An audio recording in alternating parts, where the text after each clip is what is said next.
さすがに派手だよねって言ってたらレブロン・ジェームズがさらっと履いてて、そうなのよ。カニエとはゴンパチあるじゃないですか、西麻布。俺にも作ってくれ、あさってまで。おお。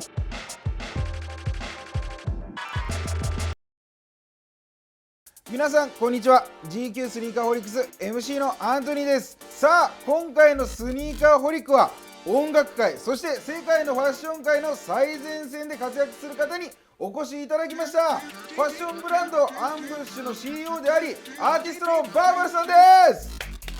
お願いします。ついにバーバラさんがちょっと緊張しますね。やっぱちょっと前々回とかオリラジの藤森さんとか事務所の先輩でよく会ってる人だったんで、ちょっと急にバーバラさんは心の準備ができてないんですけどいやいやこんなこと言うのあれですけど、こんな番組に来ていただいてありがとうございます。恐縮です。ありがとうございます。いやもうバーバラさんといえばもう M フロー、ティリヤキボーイズ、オネストボーイズ、 PKC ズ、まあもう数々のねもう音楽を作られてて、もうヒップホップ界のもう音楽界のレジェンドなんですけど、やっぱまあファッションの僕やっぱ学生時代からバーバラさんこう見てるんですけど、すごいカラフルなイメージが今日シックな、はい、結構みんな僕、この目の前にあるスニーカー当時履いてたのも多いんですけど、はいはい、どっかのタイミングで結構真っ黒になってきてそうなんですね。皆さんこのイメージをお持ちなんで、なんかこういう格好する僕見ると大体どうしたのって言われて、はい、落ち着いたねってよく言われます、はい、もうテリヤキボーイズの時とかやっぱもうカラフルでしたもんね。攻めてましたね、はい、それこそステージだったり、あとなんかよくクラブで DJ したりとかも多かったんで、なんかもうノリでいろんなものを試してた時期でしたね。はい、以前ねこの番組にもラッパーの JB ザ・ウェビーさん来ていただいたんですが、ウェビーさんともその楽曲でやられたりとかしてるんですよね。M フローの楽曲にもフィーチャリングしてもらったり、ウェビーさんの OK クールって曲にもフィーチャリングしてもらったりとか、その新しいニュージェネレーションの人たちは刺激受けますね。なんか全然僕の世代と全然違うっていうか、ウェビー君とはファッションの話とかもやっぱされたんですかね。テイストが似てるんですよね。だから僕が好きなところのツボが一緒っていうか、だからジュエリーも好きだったり、なんか服の着方がやっぱりいいとこついてるなって思うようなことをなんか表現してくれてて、これ自分で言うのもなんなんですけど、なんかウェビさんが昔それこそ照り焼きの頃の話とかをよく聞いてきてくれるので、なんかちょっとお父さんみたいな気分です、はい、そしてですね、バーバラさんといえばそのファレルとか、カニエ、バージルとかともこの親交があるんですよね。もともと音楽から入ったんですけど、そこからやっぱりファッションの話で、スタジオでセッションしてると盛り上がっていって、例えば僕がジュエリーしてるのを見てカニエから「それ何?」って聞かれたのがきっかけで、親交が深くなっていったり。僕やっぱ定期的に YouTube でカニエとテリヤキボーイズの「M ステ」の動画見てます。さあ、あれ結構シュールですね。あれはカニエが言いづらいですけど全然覚えてないっていう、あれがあの時ずっと僕に目合わせてきて、なんか俺の次のとこやってくれみたいな、なんか僕すごい合いの手多めに入れてましたね、確かに。はい、いやあれ本当に僕年に数回見てます。僕結構あれの再生を僕マジで貢献していただいて、あれやっぱ面白いですよね。さあそしてですね、目の前にあるのがバーバラさんのスニーカーコレクションになります。ジャンクなものもあったり、なんか大体好きな型があると、同じ型のいろんな色買ってみたり。なんとなくですけど何足ぐらい持ってらっしゃるんですか？300足ぐらいかなって感じです。300。もう全部今までのは捨てたりとか、なんかその断捨離とかはされてはないんですかね。いや僕捨てらんないんですよ。ただ今回の取材のためにサーチちょっとしたりしてる時に、結構もう底が割れちゃってるやつとかしたんで、これもう誰かにあげとけばよかったなみたいな、ちょっとはい。ちなみにですね、バーバラさんが履いてるスニーカーは、はい、こちらはですね、僕たちもいろいろコラボレーションしてきたんですけど、アンブッシュでハイブリッドスニーカーっていうんですけど、最近リリースしまして、オリジナルのアンブッシュのオリジナルですもんね、コラボじゃなく、今回コレクションの一環でユンがデザインしたんですけど、主張がありそうでないっていうか、すごいシンプルなんだけどすごく特徴的っていうのが、でこれすごいそうなんです、ラバーで、かっこいいな、意外とこういうシンプルなのなくて、僕もなんか普段からもうこれガシガシ履けてすごい万能ですね。合わせやすそうですね。すごいめちゃめちゃ合わせやすいです。詳しく知らない方のために説明しますと、バーバレさんはアンブッシュの共同設立者であり CEO、 そして奥さんのユンさんが全てのデザインを手掛けてるという、はい、でご夫婦でやられてるブランドですもんね。はい、いいなあ、やりたいなあ、いつか奥さんといやこれで行くのなんか変ですね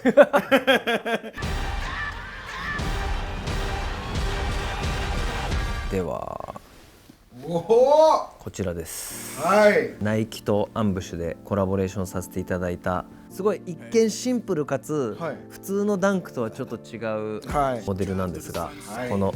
スウォッシュが飛び出てるのが特徴の、私も、はい、買わせていただきました。ありがとうございます。もうこれはやっぱ話題にもなりましたし、やっぱめちゃくちゃかっこいい。これ男性女性ともにすごく、いや去年相当人気が出たモデルのスニーカーですよね。ありがとうございます。バーバラさんご自身も履かれてるんですか？これはめちゃ履いてますね。はい。実はこういう突起してるのはもともとユンが日本に来た時からずっとその日本のその暴走族のカルチャーとか、あとアキラとか、なんかそういうなんかチューンナップカルチャーにすごい感化されて、なんか多分これ突起してるのはそういうなんかそこから着想得てるんですか？エッセンスもなんか彼女の思いが詰まった。まさかそんな暴走族とかそこから着想。じゃピンクの方もアキラとか、デコトラとかもそういうイメージなのかな？いや好きですね。やっぱりそういう資料も彼女たくさん集めてますし、はい、やっぱりすごいクリエイティブっていうか、はい、これさすがにこの白黒出した後に、いやピンクかっていう、実は自分たちもさすがに派手だよねって言ってたら、レブロン・ジェームズがさらっと履いてて、そうなのよ、はい、あれね、レブロン履いてましたね。しかもあれ仕込みじゃないんですよ、全く。ある朝起きたらちょっとユンとインスタ開いてたら、おおレブロン・ジェームズみたいな。けどよ、足元だけうおドンってこのめちゃくちゃやっぱピンクがガツンとね。あと僕びっくりしたのはレブロンのサイズなんか作ってたんだっていうのがまずそっちがびっくりしました。レブロンってどれぐらいあるんだろう。30何センチとかですよね。12、13じゃ効かなそう。ちなみにこのアンブッシュのピンクは2ヶ月ぐらい前に僕の先輩のトロサーモの久保田さんに派手でかっこいいスニーカーないのって言われて送ったら即買いされてました。だから今めちゃくちゃ履いてます。貢献ありがとうございます。今レブロン・ジェームスとトロサーモの久保田さんが履いてます。久保田さん見てるんですよこの番組で。あんまいじると怒られるんでね、これ以上いじらないでおきます。はい、やっぱ街中でスニーカーよりもファッションが好きそうな人が履かれてるのもすごい多いですよね。なんかユンがやっぱり今女性デザイナーとしても注目されてるというか、自分の奥さんなんでちょっとなんか手前味噌みたいな感じなんですけどユニセックスで、男女兼用で楽しめる、そしておっしゃっていただいた通りなんかファッション文脈の人たちにもすごい楽しんでいただいている感じがして、はい、デザインってバーバルさんも口出ししたりとかなんかアドバイスしたりとかっていうのするんですか？いやちょっとあんま口出すと怒られるんで大体は上がってきていいねっていう、いいねって、はい、なるほどなるほど、はい、いいねだけ与えられてるってことですね。はい、じゃあインスタと同じだ。インスタもバットはないですからね、はい、ハートマークだけ押すっていう。ブランドを一緒に立ち上げた当初は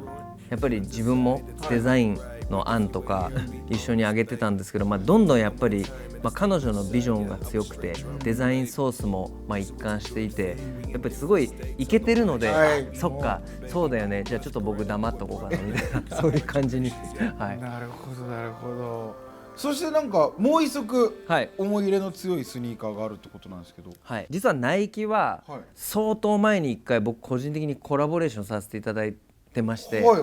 でそれがこちらなんですよ。昔僕がやってたレーベルがありまして、はい、レーベルでコラボレーションさせていただいたショックスなんですけど、ショックスでコラボされてたんですね、はい、ただこれはリリースできなかったんです、この刺繍入りが。で結果このボックスセットで CD 入りでこういう形で、これがHMV で販売されてて、そうなんです。すごい画期的というか、今 CD ついてるとかちょっとね時代を感じるものですけど、これが普通に棚とかにポーンって置いてあって、すげえかっけえ。いやこんなことさせてくれるナイキさんさすがだなと思って、はい、これは本当に思い出の一足ですね。2003年。はい。はあ、じゃあもう18年前。いやもうそうなんです。自分で音楽レーベルもやってアーティストも抱えて、そのプロデュース業をしながら、ナイキもコラボレーションさせていただいたら、それをミュージックビデオで自分たちでプロダクトプレイスメントしてみたいな、そういうのももうちょっとそういう案が浮かんでた時代っていうかでどんどんこういうのをやって、すごいそうですね、画期的でしたね。これ履いてみんなでツアー回ったりして楽しかったです。中がですねこういう形で、でこの CD がついてる感じですね。でもあれっすもんね、サイズは多分ワンサイズでって感じなんですかね。スニーカーですか？いやいや違います。もちろんいろんなサイズが、スニーカー合わせて 26.5 とアルバム、27とアルバムってこういう風になってってるってことですね。まあそうですね。はい。この初めてのこのコラボじゃないですか、はい、一番どこにこだわられました？最初はぶっちゃけ僕普通になんかフォースワンとかダンクでって思ってたんですけど、この時にショックスをめっちゃ推してたらしいんですよ。でそれで僕すごい勉強になったのが、なんかそのコラボレーションの醍醐味って、自分たちがこれやりたいよっていうだけじゃなくて、その一緒にやる人も何がしたいのかっていうのを受けてシナジーをやっぱり作るっていうのは大事だなと思ったんで、ショックスをこれから売るんだみたいなのを聞いて、そうですか、ショックスかどう履くんだろうとか思いながら、なんか見ていくうちにすごい愛着湧いて、なんかシンプルがいいってことで真っ白で、ちょっとグリーンが当時のなんか自分の熱いと思ったカラーだったんで、はい、させていただいた次第ですね。やっぱこのナイキでコラボする時ってデザインとか結構厳しいんですか？こういう風にやりたいって言ったらちょっとこれはみたいな、結構話し合い重ねるんですかね？一番最初のナイキの、アンブッシュとのコラボがこちらだったんですよ。はい、でその時はエアマックスの180のソールと、なんか上の部分は全く新しい形にしたいっていうのがあって、でそこからデザインチームの皆さんともう普通に現地行って靴選び素材選びして、であとはそのリモートでやり取りして昔から、でやっていくと結構なんかすごい協力的でサクサク、もちろん例えばナイキとジョーダンってちょっと違うんですよ。そうですよね。違うので、なんか僕たち普通にファンとして、このジョーダンのこういうパーツとこれ混ぜたらどうかなって、それはダメですとか、なんかそういうのは普通にレギュレーションを教えていただいていくので、でもなんかすごい前向きでどんどんサクサクこれも進んだ感じで、ユンもすごい満足してましたね。うわ、楽しそうだな。こちらです。はい、オフホワイト。これオフホワイトのスニーカーで、バージルがですね送ってくれたんですけど、本人のサインと、僕の名前をすげえ入れてくれて、最近送ってくれたんですよ。バージルの直筆の、ちょっと嬉しかったですね。これはすごいな。でもこれ自体やっぱ可愛いですね。そう、僕もともとスケーターだったんで、やっぱ彼も今ルイ・ヴィトンでも結構スケーター推ししてるじゃないですか。だからこういうごついスケートシューズをなんかオフホワイトでも落とし込んでて、なんかすごいいいとこついてるなと思いますね。本人とも親交は長いんですか？いや実はもともとカニエ経由であったんですけど、もともとカニエと一緒によく回ってた、デザイン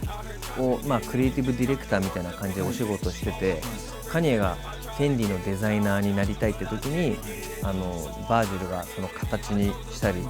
デザイン案をどんどん企画書に落とし込んだりしてて、でその時代からってもうパイレックスのずっと前からしてます、ね。うわー、そうなんですね。懐かしいですね、パイレックス。僕もハーフパンツ探し回りましたもん。本当東京中を探し回って見つけたの今すごい思い出が蘇ってきました。やっぱりデザインされる方の目線から見てもやっぱバージルってやっぱ魅力的ですかね。美味しいとこ取りマスターですよね。あなんか自分のカルチャーと、はいあとその若い子たち何考えてんだろう、何聞いてんだろうとか、うんそれをまあじゃあルイ・ヴィトンだったらそういうメゾンのなんかリソースとか背景を使ってなんか拡張していく感じが、なんだろう、もう子供の頃ルイ・ヴィトンとコラボするなんて夢にも思ってないじゃないいですか。やそうですね。だからもう今なんか初めておもちゃ屋に行った子供みたいにもう何でもやりたいことやってるような印象ですね。な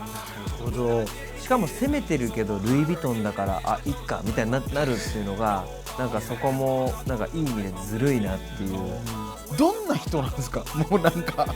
シンプルな質問なんですけど、バージル・アブローって。バージルってなんかなんでしょう、僕初めて会った時はすごいなんか物静かな人で、あんまりその派手な格好とかしなくてファッション好きで、ただすごい知的だなっていうのが最初から思いましたね。なんかその日本のカルチャーについてすごいやっぱり根掘り葉掘り聞いてきたり、なんか昔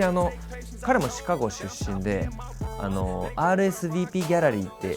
なんか立ち上げの一人なんですけど、その時よくカスタムでアンブッシュも始まったばっかの時にコミッションしてくれて、なんかこういう昔パウっていうでなんかデザインのネックレスとかリング作ってたんですけど、それのなんかカスタム版送ってよとかで、ビッグショーンのためにカスタム作ってくれないかとか、なんかそういうお願いしてきたりで、 RSVP 自体がすごいなんだろう、独自の商品も作るし並行輸入みたいな感じで売ってたりとか、なんかだから面白いお店でしたね。そのお店自体はシカゴにあったんですか？シカゴにあって、で僕とユンが一回ポップアップで呼ばれて、でその夜みんなで DJ のイベントとかやって、で当時ユンと2人で DJ してたんで、すごいいい時代、何でもありな時代で、もうとりあえず攻めてこうよみたいな。他にもあれですか、バージルにもらったスニーカーとかあるんですか？バージルからもらったスニーカーはそのアントニーさんの目の前にあるルイ・ヴィトンのやつで、はい、そっか、これもバージルがなんかこれがアップサイクルをモチーフにしたものらしくてでこれもちょっとジョーダンチックな感じですごい印象的なんですけど、やっぱ彼シカゴ出身だからそれもありっていうか。なるほどな、シカゴ出身でやっぱジョーダンからいろいろと得てるってやっぱかっこいいな。ルイ・ヴィトンでもたくさんスニーカー作られてるじゃないですか、だから面白い形のスニーカーってもちろんあるんですけど、やっぱりここまでストリート感の、しかも彼の背景があって落とし込むっていうのはなんかやっぱりいいなと思いますね。昔カニエもヴィトンでやられてるんですもんね。そうなんです。でそれがその目の前の赤いやつで、わあこれだ。でそんなカニエからですね、最初にナイキでコラボレーションをした時にこれを送ってもらったんですよ。うわー、もうこれめっちゃクラシックじゃないですか。待ってくださいよ。これカニエから直接ですか？はい。くもう日本で確か当時なんかあんま回ってないかー、ら。いやもう全然すげえ。いやでもやっぱこのエアイージー1っていうのはデザインとしてはどうですかね？完璧ですね。これはもうこれはめちゃ上がりました。これ履き倒しましたね。ちょっともうボコボコになってますけどこれ履き倒すスニーカーじゃないっすよ。いやそうなんですけどカニエが印象的だったのがこれもそうなんですけど、そのさっきの赤いビトンのやつ、確かちょっと時期近い時に出してたんですよ。いやそうって言いますよね。かぶってんじゃんみたいな。しかも、これ僕も見てて大丈夫と思ったんですけど、当時インスタじゃなくてなんかブログやってたんですよね。今度のデザインはこれだっつって、これ先に出していいのかなみたいなのを普通に公開してて、タイミングをちょっとちゃんと気をつけて、リリースプランとかあるじゃないですか。もう完全無視で俺のデザインこれルイ・ヴィトンボーンみたいな、なんかデッサンみたいなのとかアップしてて超ウケんなと思って。さすがだな。カニエとはどうやってお知り合いになられたんですか？カニエは2号さんがフェンディとコラボレーションをされた時に来日してたんですよ。バーバル英語も喋るし、ちょっと一緒にご飯ちょっと来てよっていうことで、ゴンパチあるじゃないですか、西麻布のゴンパチ、あそこの個室にお呼びいただいて、大体海外アーティストが来たら行くところ、そうもうキルビルみたいななんかあるじゃないですか。そういう感じでシルビア・フェンディさんとゾロゾロと入ってきて、うわーもうカニエもすごいけどシルビア・フェンディみたいな。いやそうですよね。もうこれ東京一シュールだなこの個室と思ってたんですけど、でそんな時にカニエが入ってきたやなや、僕が当時アンブッシュの前身となるブランドプロトタイプで作ってたジュエリーがあったんですよ。それをしてたんですよ。でジーザスピースってあるじゃないですか、ヒップホップの定番の、ジーザスピースなんですけど、僕マイケル・ジャクソンの大ファンなんで、ジーザスじゃなくてマイケル・ジャクソンのヘッドだったんですよ。でそれを入ってきて、今アントニーさんがいるぐらいの距離で見て、それはマイケル・ジャクソンかって一言目に言われてそれでああそうですって言ったら、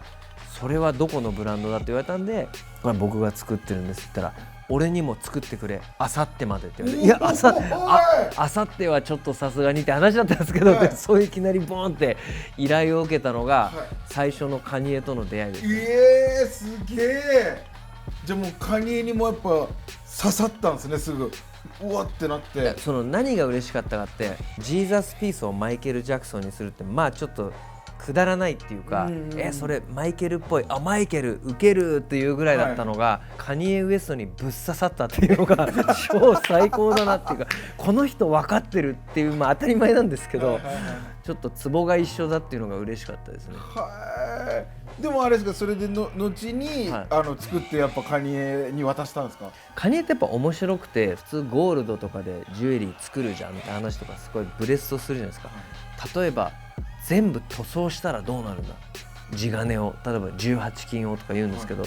全部塗装したら別に18金じゃなくていいじゃんとか、なんか普通に素朴な疑問があって、まあそっかそっかとか、そういう話していくうちに、実はアンブッシュのもともと塗装してたジュエリーのなんかアイディアソースになって、なんか最初はそういう感じでできてったんですよ。でカニエがしてたジーザスピースってなんか顔が肌色に塗装されてたりするじゃないですか。で地金でもない違う素材で真っ黒の作ってくれないかって言われて、彼に一回樹脂で真っ黒のジーザスピース作ったんですよ、ロザリオみたいなの。でそれサンプルで、普通アパレルやってる人たちご存知なんですけど、一回サンプル作ったらそれ量産するまでの間のものなので、撮影とかに使っていいですけど、以後その量産の際に必要なんですけど、ちょっと貸してくれって言って、なんか着用して、なんかそのままアメリカ帰っちゃってでこれ量産するんだったら必要だから返してねって言ったんですけど、その次に気づいたらなんかの記事で JG が首からしてて、でそれであのネックレスってどうなったのかなって電話したら、あれあげちゃったって。とんでもねえやつだなとんでもねえやつだな。とんでもないんですけど、それはそれでめちゃめちゃ光栄っていうか、 JG が僕たちのネックレスをサンプルだけどしてるみたいな。そうか、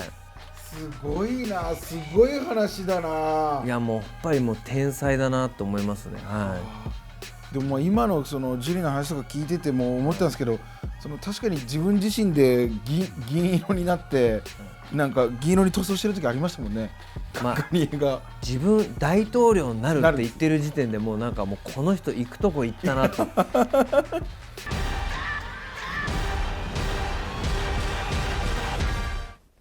ちらですかね。はい、ダンク SB のシュプリーム、うわー、ホワイトセメント。いやー、これはもうご覧の通りもう履き倒してしまいましたけど、これ今見てもかっこいいですね。これはでもこれ20年ぐらい前ですもんね。もうそうですね。これ当時出た時これ赤黒もあるじゃないですか。やっぱ僕こっちの方が個人的に好きで、こう来るかと思って、この柄とこのブルーと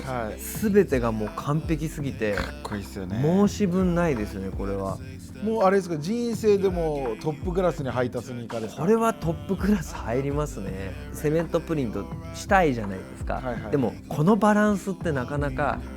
やりすぎると重いし、とかなんかいろいろあって、やっぱこれはすごいもう全てにおいてパーフェクトですよね。僕が本当に小学校6年生中学1年生ぐらいの時に友達のお兄ちゃんがこれを欲しいって言ってたのもなんとなく覚えてるんですけど、これをもう履き倒してたんですね、バーバルさんは。そうなんです。僕一番ホットなスニーカーをめちゃさらっと履くっていうのがステータスだとちょっと思ってたんで、雨の日も履いてました。もったいない。雨の日履いてたら大阪でお店からわざわざ誰か出てきて、お兄ちゃんこれ雨の日履くもんやないでみたいな声ちょっと突っ込まれたそうなんか突っ込まれたぐらいで、はい、でしかも1回じゃなくて3回ぐらいお店の中から出てきていやーみたいな言われるぐらい結構注目度高い視聴率高い靴でしたねこれは。今はもう本当ネットでね100ぐらいは多分する。そんなするんですね。でもやっぱバーバルさん聞いてる2000年代前半やっぱその当時ってスニーカー熱かったですか？熱かったですね。日本でもちょうどヒップホップ R&B がもう全盛期っていうか、出るもの全部なんか誰だこの新人はみたいなもうなんかもう次から次へと音楽もそうですしカルチャーももうスニーカーもファッションも全部がもう新しくて各ドロップがいちいちインパクトがすごくてうわそうくるみたいな。なるほどなるほど。まあでも本当にエミネムとかがやっぱすごい50セントとかですよね多分。超ヒップホップドリームな時代で、副業してもありなジャンルじゃないですか。いや多いですよね皆さんされてますもんね。でもなんかロックンロールってダメじゃないですか。ロックアーティストが不動産やってますってちょっと違うじゃないですか。冷めるな。でも50セントがビタミンウォーターの株式を売却して150億ってかっけーってなんかってなりますね。なんかよく見ますもんね、はい、奴隷とかもみんななんかいろんなビジネスやってますもんね。そうなんかヒップホップそれがありなんでそういうのもどんどんなんかどうだみたいな感じで50とかが展開しててそんなことできるジャンルってすげえとか思ってなんかあとこのスニーカーでちょっと印象的なのがロッカフェラーで昔JG とデーモンダッシュっていうじゃないですか。デーモンダッシュがこれがまだ当時もレアだったんですけどあんまない時にこれ俺家に3足持って毎日履いて1回履いたらもう履かねえって言ったのを聞いて超かっこいいとか思ったのを覚えてます。ヒップホップだな。エアフォースワン1回履いたらもう捨てちゃうって言ってヒップホップだな。めっちゃヒップホップだなと思いましたね。もったいね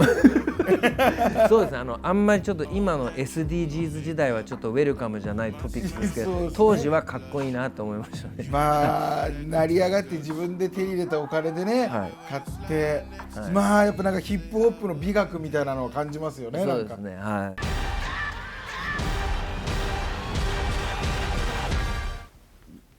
こちらです。これフェンディのロゴが入ってるんですけど、はい、2号さんがフェンディと、はい、お仕事をされてる時にそれこそシルビア・フェンディさんが来日した時の話なんですけど2号さんが国立競技場で開催されたフェンディのショーの時に特別に数足作ったベープスターですね。すげえ。で本当にちょっとこれはフェンディの生地でこういうキーホルダー作ったりこれ非売品だったと思うんですけどこれなんかボールで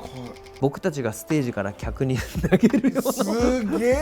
なこれ超ウケますよねこれ。ちょっと今まで見たどんなスニーカーよりもちょっと価値あるんじゃないかこれは。このやっぱもうフェンディのこの感じも残しつつ、はい、ベープスターのこのいやでも本当僕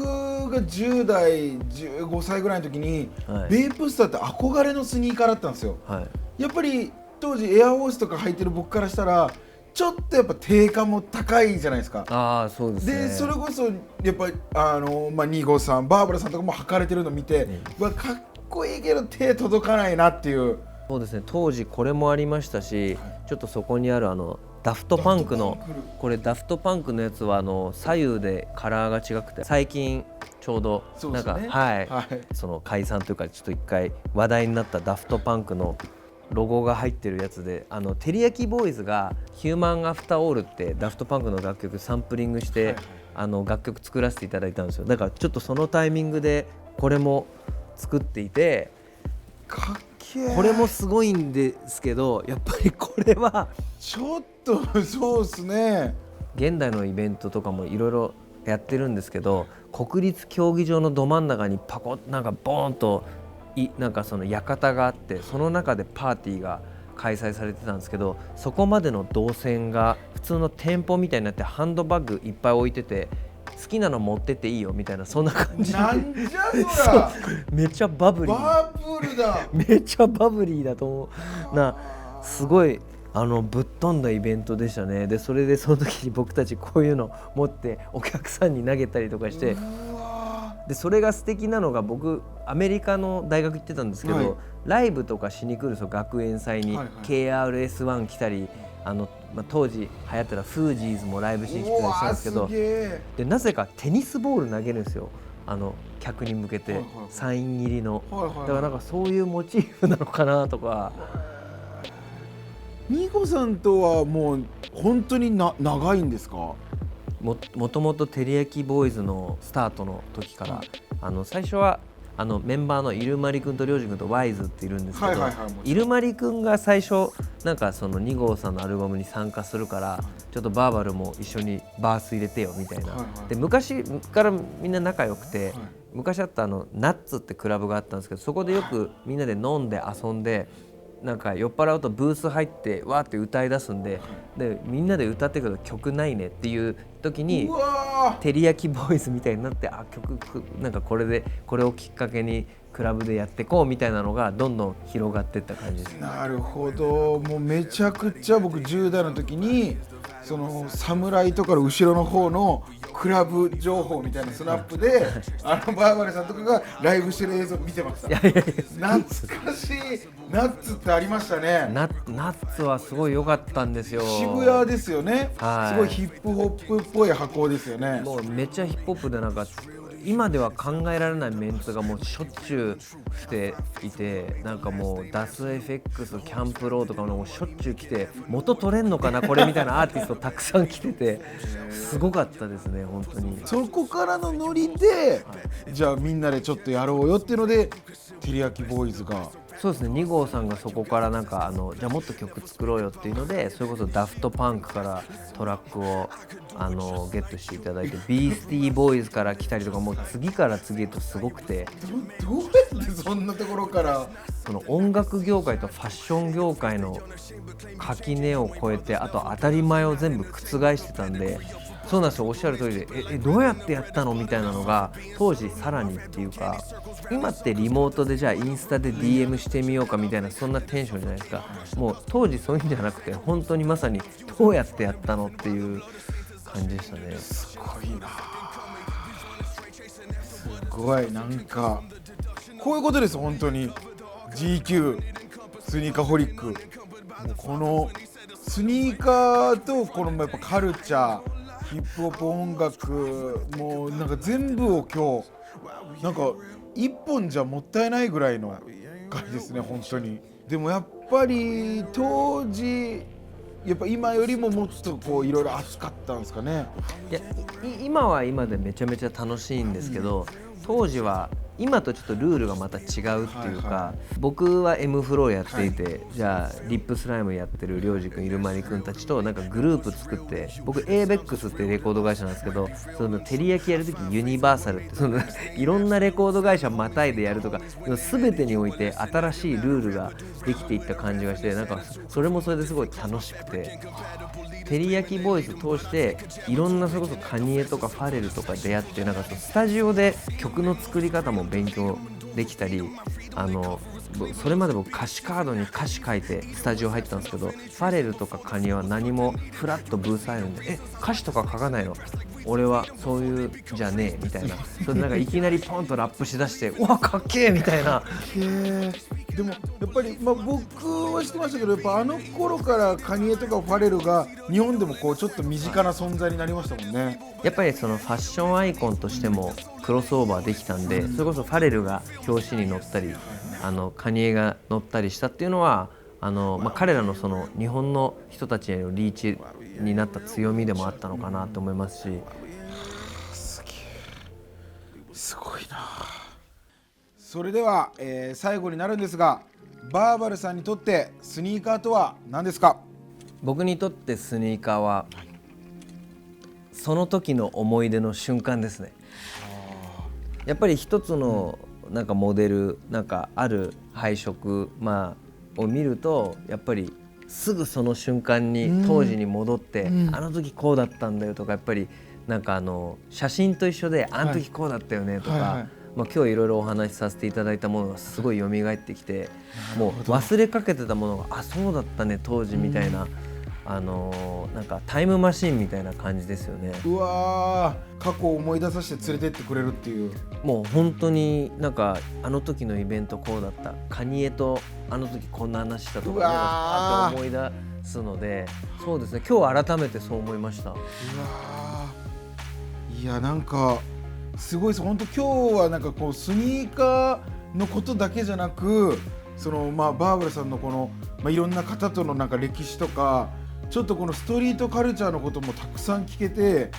めちゃくちゃ楽しかったです。ありがとうございます。本当にまたなんかいつでも